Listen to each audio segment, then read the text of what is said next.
بسم اللہ الرحمن الرحیم۔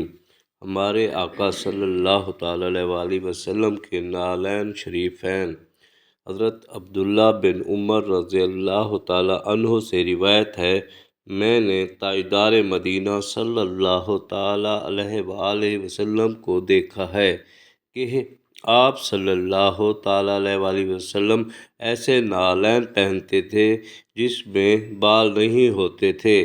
ہمارے پیارے آقا صلی اللہ تعالیٰ علیہ وآلہ وسلم کے نالین شریفین میں ایک باریک تلہ ہوتا تھا، پچھلے حصے میں ایک ایڑی ہوتی تھی اور اگلے حصے میں زبان کی طرح کچھ حصہ انگلیوں کے لیے آگے کو نکلا ہوتا تھا۔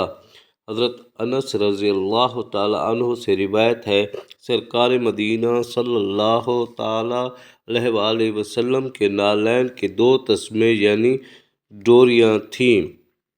حضرت عبداللہ ابن عباس رضی اللہ تعالیٰ عنہ سے روایت ہے، سرکار مدینہ صلی اللہ تعالیٰ علیہ وآلہ وسلم کے نالین میں دو دو تسمے تھے اور ہر تسمہ دوہرا تھا۔ سبحان اللہ۔